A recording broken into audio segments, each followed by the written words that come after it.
کہ عرب کے ماحول میں رسول کریم علیہ الصلوۃ والسلام کو صادق اور امین کہتے تھے کہ نہیں؟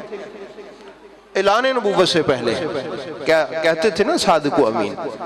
رسول پاک کا کریکٹر اس دور میں ایسا تھا کہ لوگوں کو بالاتفاق کہنا پڑا کہ واللہ محمد صادق بھی ہے، محمد امین بھی ہے۔ زمانہ جھوٹ سے بھرا ہوا ہے، محمد سچا ہے۔ زمانہ خیانت سے بھرا ہوا ہے، محمد سچا ہے، محمد امانت دار ہے، محمد امین ہے۔ بھئی یہ نعرے لگتے تھے کہ نہیں؟ یہ اعلان نبوت سے پہلے یہ نعرے تھے کہ معاشرہ جھوٹ سے پر ہے، معاشرہ خیانت سے پھٹا پٹا، لیکن محمد سچا بھی ہے، امانت دار بھی ہے۔ یہ مشہور تھا کہ نہیں تھا؟ تو احباب گرامی اب دوسری طرف چلے جائیں، چونکہ یہ جو ہستیاں ہیں حضرت سیدہ خدیجہ اور محمد مصطفیٰ، ان کا ملاپ ہونا تھا۔ کیا ہونا تھا؟ ملاپ ہونا تھا۔ بڑی ایک میں خوبصورت بات آپ کے سامنے رکھنے جا رہا ہوں عظمت سیدہ خدیجہ الکبریٰ سلام اللہ تعالی علیہا کے حوالہ سے۔ اچھا، وہاں عرب کے ماحول میں، اس ماحول میں سیدہ خدیجہ کا لقب مشہور تھا طاہرہ۔ کیا لقب مشہور تھا؟ طاہرہ۔ اس دور میں اور ان ایام میں ان کو طاہرہ کہا جاتا تھا، یعنی پاکیزہ ترین۔ کیا کہا جاتا تھا؟ پاکیزہ ترین، پاکیزہ ترین۔ اچھا، آپ کیا سمجھتے ہیں کہ اس دور میں اور بھی عورتوں کا یہ لقب تھا؟ نہیں احباب گرامی، وہ ایسا دور تھا کہ جس دور میں رسول پاک علیہ السلام نے آ کے وہی چیزیں تو ختم کی۔ کیسا دور تھا کہ نکاح کا تو رواج ہی نہیں تھا۔ اور میں ایسے بڑے بڑے خوشبخت لوگوں کو بائی نیم جانتا ہوں کہ جب ان کی ولادت ہوئی تو لوگوں کو بلایا جاتا تھا کہ پہچانے یہ جو 3-4 لوگ ہیں ان میں سے کون اس کا باپ لگتا ہے شکل و صورت سے۔ ایسے تھا رواج۔ 10 ایک عورت کے خامد، 4 ایک 5 ایک عورت کے خامد، تو ان کو نہیں کہا جا سکتا، پتہ نہیں وہ کیا ہوتے تھے اس دور میں۔ اور ایسا دور تھا کہ وہاں کوٹھے تھے، چکلے تھے، جھنڈے لگے ہوئے تھے، بڑے بڑے خاندان تھے جن کے نام مشہور تھے کہ فلاں کا مکان بڑا مشہور ہے، وہاں ایسے ہوتا ہے۔ ایسے بدترین ماحول میں جو طاہرہ تھی وہ سیدہ خدیجہ۔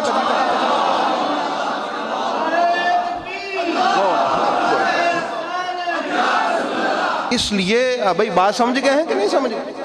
آپ کو ماحول کی سمجھ آئی ہے؟ رسول پاک علیہ الصلوۃ والسلام آپ نے آ کے یہی تو چیز ختم کی۔ میں آپ کو ایک مثال دے دیتا ہوں۔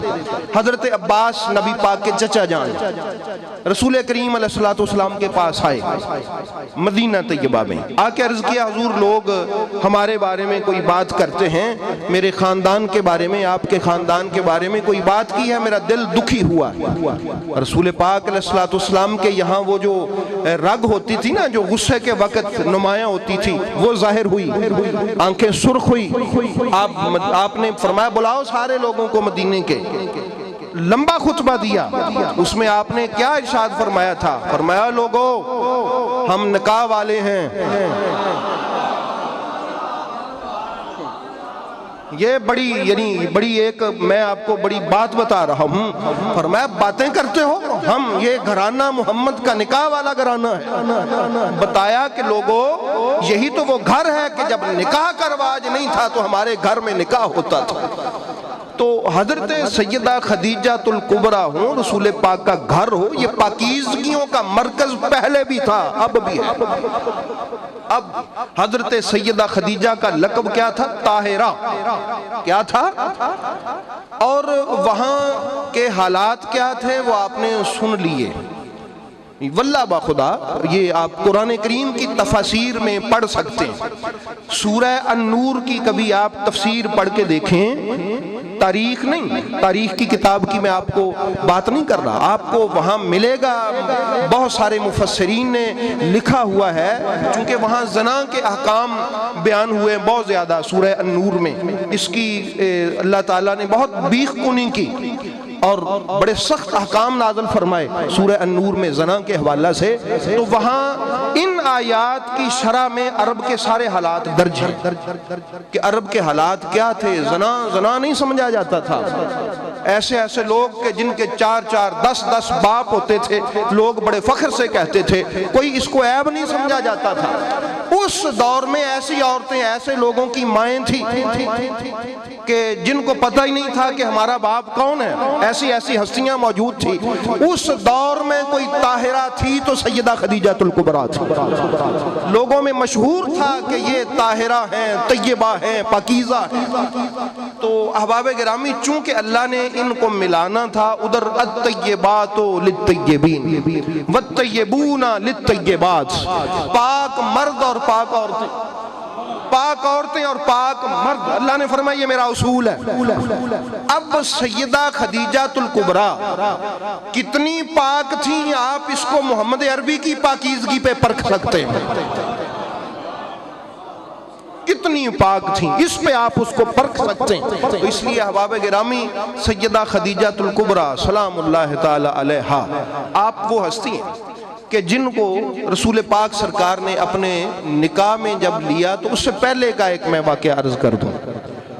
مکہ میں قحط پڑ گیا، پریشانی بن گئی، ٹینشن بن گئی، مکہ میں پرابلم آ گیا. حضرت ابو طالب چونکہ سردار مکہ تھے، انہوں نے کہا کہ یار ایسا ہے کہ یہ جو بی بی خدیجہ ہیں یہ مالدار ہیں، ان کا بڑا بزنس ہے، یہ جو ہے ان کو کہتے ہیں کہ کوئی امین آدمی، امانت دار، ان کا قافلہ بزنس کا وہ جو لے کے جائے، کاروباری وہ جو سسٹم ہے، مال ان کا، تو اس کو لے جا کے وہ ملک شام کی طرف لے جا کے فروخت کرے تاکہ وہاں سے کافی منافع ہو اور مکے کے لوگوں میں تقسیم کیا جائے. ان کی جو قسم پرسی ہے، ان کی جو بری حالت ہے، ان کو ذرا آسرا ہو جائے گا. حضرت ابو طالب علیہ السلام نے روایات میں ہے کہ فال مکے والوں نے ڈالی تو وہ فال میرے نبی کے نام کی نکلی، اور ہے بھی ایسے ہی تھا. سب نے کہا کہ واللہ بخدا یہ جس شخصیت کی فال نکلی ہے اس سے امین تو کوئی ہو ہی نہیں سکتا. حضرت ابو طالب نے بی بی خدیجہ پاک سے مشورہ کیا. اب قافلہ تیار ہوا، سواریاں تیار ہوئی، مال لوڈ ہوا. اب رسول پاک علیہ السلام جب روانہ ہونے لگے تو مکے والے مکے کی سرحد تک روانہ کرنے کے لیے گئے. نبی پاک کے پاک پھپھو جان حضرت سیدہ عاتقہ رضی اللہ تعالی عنہا وہ آگے بڑھی، اور لوگ دوسرے بھی رو رہے تھے. سیدہ عاتقہ کی بات سن کے سب رو پڑے. انہوں نے کہا کہ اے عبداللہ، خاک لحد سے کبھی اٹھ کے دیکھ کہ تیرا در یتیم جس کو کبھی تنہا کسی نے کہیں جانے نہیں دیا، آج اتنا بڑا قافلہ لے کے تنہا ملک شام کی طرف جا رہا ہے. اے آمنہ، ابوا میں سوئی ہوئی تہے مزار میں پاک بی بی آمنہ، اپنی قبر سے کبھی تجھے خدا دیکھنے کا موقع دے تو دیکھ، تیرا در یتیم آج اکیلا جا رہا ہے. اور لوگوں کے سہارے کے لیے، آسرے کے لیے وہ جو بی بی خدیجہ کا قافلہ لے کے نبی پاک گئے، وہ بھی مکے والوں کے حالات کی بہتری کے لیے لے کے گئے اور بھیجا حضرت ابو طالب علیہ السلام نے. تو احباب گرامی، رسول پاک علیہ السلام چلے، حضرت سیدہ خدیجہ چھت پہ چڑھ گئی. آپ کیا دیکھتی ہیں؟ آپ نے اپنے غلام میسرہ کو کہا کہ یہ خوبصورت سواری، اس پہ یہ پالان، یہ ہودج کس لو، پاک محمد کو اس پہ بٹھا کے لے کے جانا ہے. دور تک دیکھتی رہی اور حیران رہی کہ میں کیا دیکھتی ہوں. حضرت خدیجہ فرماتی کہ بادل کا ایک ٹکڑا میرے محبوب کے سر پہ مسلسل سایہ کر رہا ہے. اور جب واپس آئیں تو آپ نے میسرہ سے کہا کہ میسرہ تم مجھے بتاؤ یعنی حضرت خدیجہ الکبریٰ کی زندگی میں سیرت مصطفیٰ کا خوبصورت باب کہ تم نے کیا کیا دیکھا۔ انہوں نے کہا کہ جب ہم مصر کے قریب پہنچے تو وہاں پڑاؤ کیا، ایک سوکھا درخت تھا، رسول معظم صلی اللہ علیہ وآلہ وسلم نے اس کے ساتھ ٹیک لگائی، وہ ہرا ہو گیا۔ اب وہاں ایک یہودیوں کا عبادت خانہ تھا، وہاں سے ایک بوڑھا عالم دین ایک کتاب لیے ہوئے بھاگا آیا، اس نے کہا ہے اہل قافلہ کہاں سے آئے ہو؟ کہا جی مکے سے۔ یہ نوجوان کون ہے؟ انہوں نے کہا یہ محمد ہے، یہ یتیم ہے، اس کا باپ دنیا سے تشریف لے گیا۔ اب اس کے ماتھے پہ چمک آئی، کہا یہ یتیم ہے، مکے کا ہے، قریش اور بنو ہاشم کا ہے؟ کہا فرمایا یہ وہ ہے جو اللہ کا آخری پیغمبر ہے، اس کے انتظار میں بیٹھا ہوں جب یہ اعلان نبوت کرے، اگر میں زندہ ہوا تو سب سے پہلا میں ہوں گا جو اس کا غلام بنوں، اس کے نام کا کلمہ پڑھوں۔ اب انہوں نے میسرہ کہتے ہیں کہ لوگوں نے دیکھا کہ درخت اس کو جھک کے سلام کرتا ہے، جس کے ساتھ ہاتھ لگاتا ہے وہ سرسبز ہو جاتا ہے، بادل سایہ کرتا ہے، زمین اس کے پاؤں کے تلے نرم ہوتی چلی جا رہی ہے۔ وہ ڈر گئے کہ کہیں ایسا نہ ہو کہ اس کو کوئی نقصان پہنچے، مکے والے ہمیں کہیں کہ تمہارے ساتھ بھیجا تھا۔ پریشان ہو گئے، مشورہ کیا کہ ایسا کرتے ہیں شام کی بجائے نا مصر قریب ہے، یہاں والے بازار میں ہی چلے جاتے ہیں۔ احباب گرامی مصر چلے گئے۔ اب وہ مصر کا بازار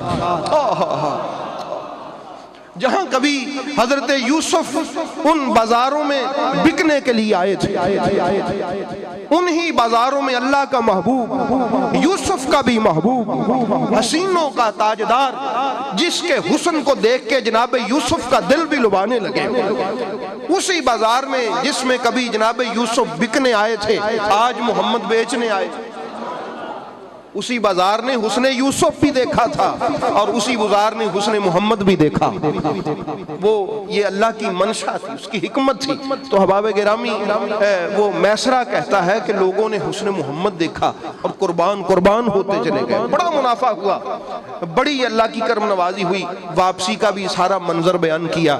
تو اب واپسی پہ حضرت ابو طالب علیہ السلام کو نبی پاک نے، بی بی پاک خدیجہ نے جو منافع طے ہوا تھا وہ بھی دیا، اس کے علاوہ ایک اونٹ اور بہت سارا باقی سامان بھی دیا، اور سرکار نے وہ سارا جناب ابو طالب علیہ السلام کے حوالے کیا۔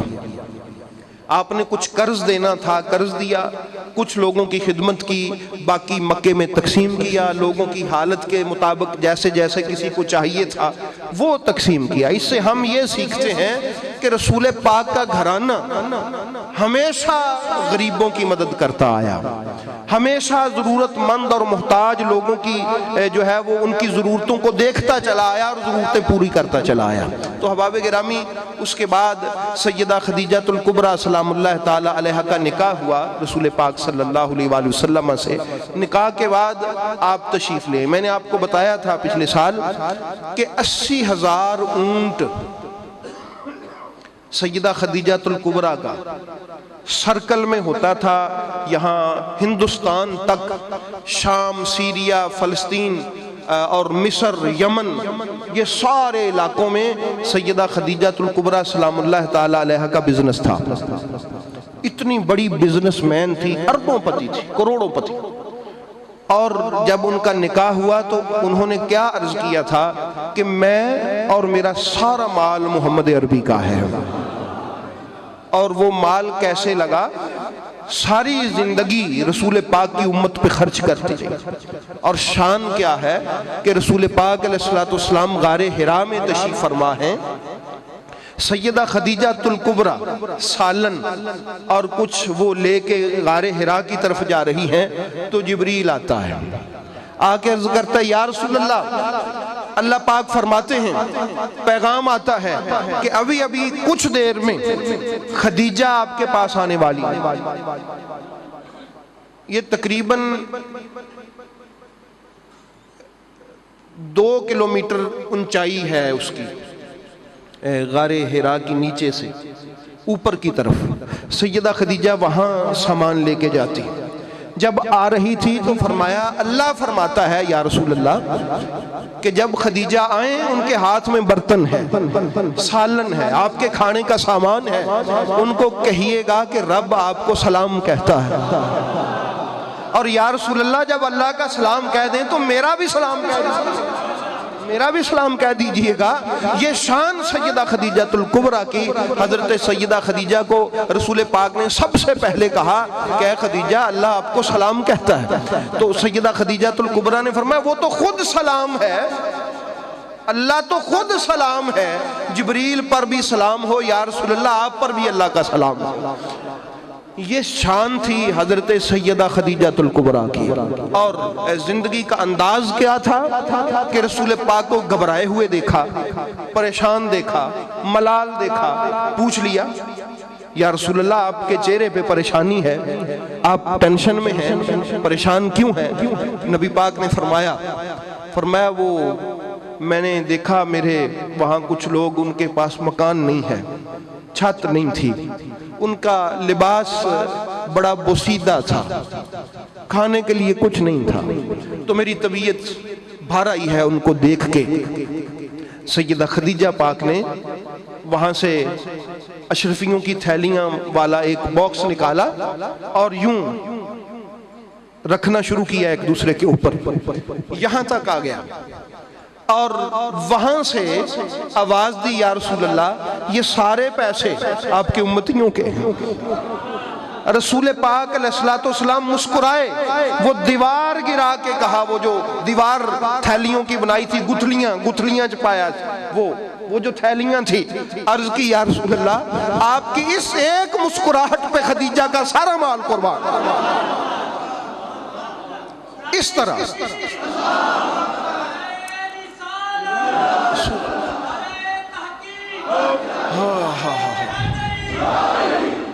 یہ شان تھی ان کی کہ رسول پاک اگر راضی ہیں تو میرا سارا مال رسول پاک کی ایک مسکراہٹ پہ قربان۔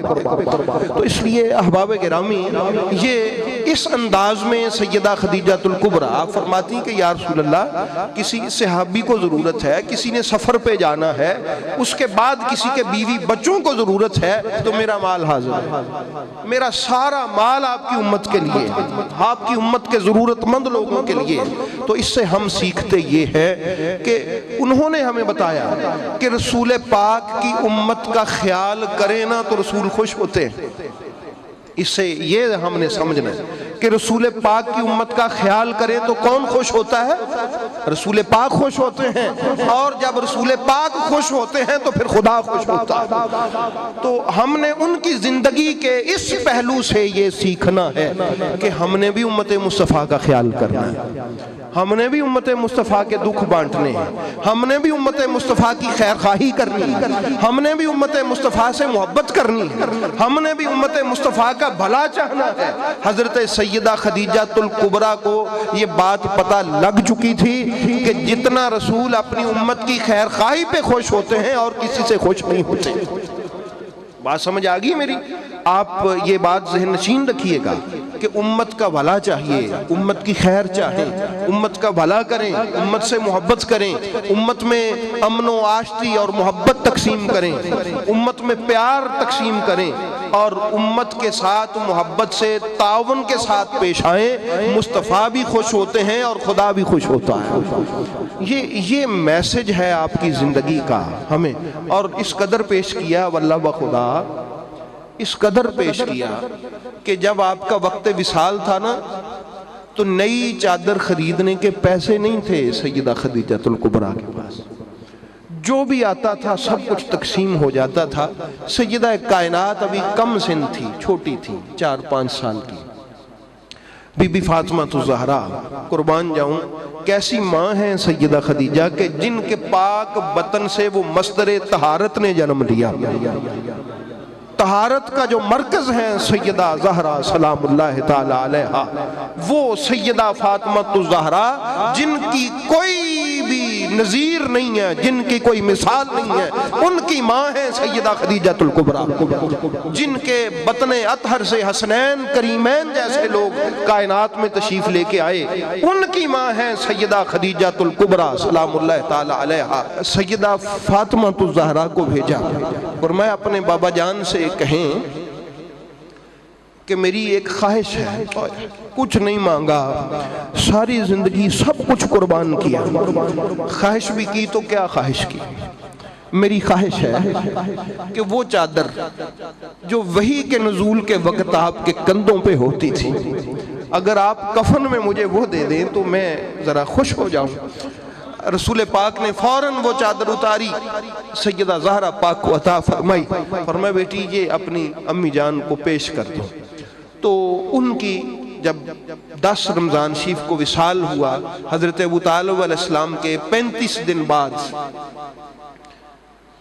پہلے حضرت ابو طالب وصال فرما گئے، وہ بہت بڑا دکھ تھا نبی پاک کے لیے، تکلیف تھی، آسرا تھا، سہارا تھا، اور پھر سیدہ خدیجہ وصال فرما گئیں۔ اماں جی عائشہ صدیقہ سے نبی پاک نے ان کا تعارف یوں ہی کروایا تھا کہ عائشہ جب سب نے مجھے چھوڑ دیا تو خدیجہ نے مجھے اپنایا، جب سب میرے مخالف تھے خدیجہ میری مونس و ہمدم تھی، جب سب میرے دشمن تھے وہ میری دوست تھی، جب سب نے منہ موڑ لیا تھا وہ مجھ پر خرچ کرتی تھی، جب سارے میرے سے دور ہوتے تھے انہوں نے مجھے اپنی قربت سے ساتھ ساتھ رکھا۔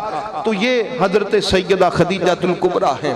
جب ان کا وصال ہوتا ہے، ابھی جنازہ نہیں تھا، اس وقت جنازہ نہیں ہوتا تھا، رسول پاک علیہ السلام ان کی قبر کھودنے کے بعد خود ان کی قبر میں تشریف لے گئے، جنت المعلیٰ میں اپنے چچا جان حضرت ابو طالب کی قبر اور حضرت خدیجہ کی قبر ساتھ ساتھ بنائی، اکٹھی بنائی، اور وہ سال عام الحزن ٹھہرا۔ وہ سال کیا ٹھہرا؟ غم کا سال۔ یا رسول اللہ یہ پورا سال ہی غم کا ہے؟ کہتے ہیں کہ 3 دن کا غم ہوتا ہے، ہم اس کو منا سکتے ہیں غم کے طور پہ، یہ سال غم کا ہے۔ تو بتایا تمہیں کیا خبر کہ ابو طالب اور خدیجہ کیا تھے، میری زندگی میں ان کا مقام کیا تھا، اور میرے لیے ان کا آسرا و سہارا کیا تھا۔ حضرت علی کے والد حضرت ابو طالب اور سیدہ خدیجۃ الکبریٰ، علماء فرماتے ہیں اللہ کے ولی کو بھی کوئی غم نہیں ہوتا، لا خوف علیہم ولا ہم یحزنون۔ اللہ کے ولی کی شان ہے کہ وہ کوئی غم نہیں کرتے، ان کو کوئی غم نہیں ہوتا، یہ تو نبی ہے، یہ تو رسول ہے۔ انہوں نے پورا سال غم، یہ کیا تھا؟ کہا کہ ان کی جدائی، ان کی تکلیف یہ ایک الگ مسئلہ تھا، لیکن ان دونوں کے چلے جانے پر آگے آنے والے اس سال میں جو مصیبتیں، جو مسلمانوں پر پریشانیاں، جو سرکار کے صحابہ پر مصائب، تکلیفیں، مظالم آنے والے تھے، نبی پاک علیہ السلام اپنے ان صحابہ کے مظالم سے غمگین تھے، پریشان تھے کہ جب بھی میرے کسی صحابی یا مجھے کوئی تکلیف آنے لگتی، حضرت ابو طالب آ گیا تھا اور کفار مکہ کو منع کرتے، بی بی خدیجہ اپنے تعلقات استعمال کرتی اور ان کو منع کرتی، وہ دونوں چلے گئے۔ تو اب کون ہے جو مسلمانوں سے ان کفار کا ہاتھ روکے گا؟ رسول پاک کو اپنی امت کا یہ غم تھا، اپنے صحابہ کا یہ غم تھا ان کے چلے جانے پر۔ تو اس لیے احباب گرامی ہم ان کو یاد کرتے ہیں کہ جن کے جانے پہ میرے رسول پاک علیہ السلام نے پورا سال غم کا سال کہا ہے، یہ سیدہ خدیجۃ الکبریٰ ہے۔